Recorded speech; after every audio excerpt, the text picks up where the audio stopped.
જય સ્વામિનારાયણ। તારીખ 5/7/2024 જેઠ માસ અમાસ શુક્રવાર।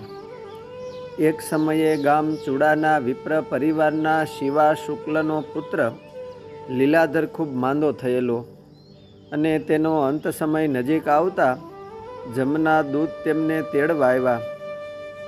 ત્યારે લીલાધર જમને જોઈને ડરી ગયો ને ઊંચા સ્વરે બોલ્યો, જે આ યમદૂતો મને લેવા આવ્યા છે તે જરૂર મને લઈ જશે, માટે મને કોઈ તેનાથી છોડાવો।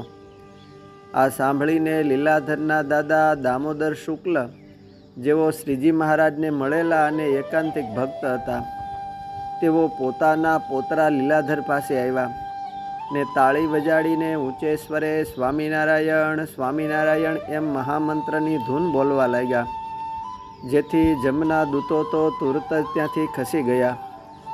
ત્યારબાદ દામોદર શુક્લે પોતાના પૌત્ર લીલાધરને વર્તમાન ધરાવ્યા અને કંઠી બાંધી, તેથી જમના દૂત ત્યાંથી નાસી ગયા અને એ જ સમયે શ્રીજી મહારાજના સંતો તેમને તેડવા આવ્યા અને લીલાધર પોતાનો દેહ છોડીને સંતો સાથે અક્ષરધામમાં ગયો। આમ શ્રીજી મહારાજના મુક્ત એવા દામોદર શુક્લનું ઉપરોક્ત સામર્થ્ય જોઈ તે સમયે ત્યાં હાજર રહેલા ગામના એક મુમુક્ષુ વિપ્રને અતિ ગુણ આવ્યો અને આવા કળીકાળમાં પ્રગટ પ્રમાણ પુરુષોત્તમ નારાયણનું ભજન કરીને આ જીવતરને સાર્થક કરી લેવા દ્રઢ નિર્ધાર થયો। એ વિપ્રને ચટકીનો વૈરાગ્ય ઉત્પન્ન થયો અને તેમણે મનમાં વિચાર્યું કે આ સંસાર તો અસાર છે અને ભગવાન ભજવામાં જ સુખ રહેલું છે।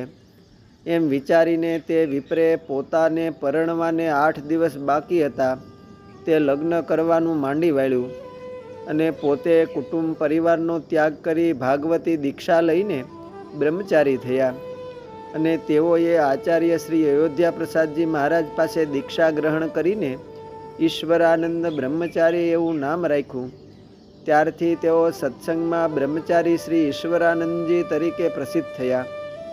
બ્રહ્મચારી ઈશ્વરાનંદજીએ મૂળી મંદિરમાં જીવનભર રહીને શ્રી હરિકૃષ્ણ મહારાજ તથા રાધાકૃષ્ણ દેવ આદિ દેવતાઓની આત્મનિવેદીપણે સેવા કરી તેમજ કથા વાર્તા દ્વારા સત્સંગ પ્રવર્તનનું કાર્ય કર્યું ને જેફવયે તેઓ અક્ષરધામમાં સિધાવ્યા। અસ્તુ, જય સ્વામિનારાયણ। બ્રહ્મના ઉપાસક બ્રહ્મચારીઓમાંથી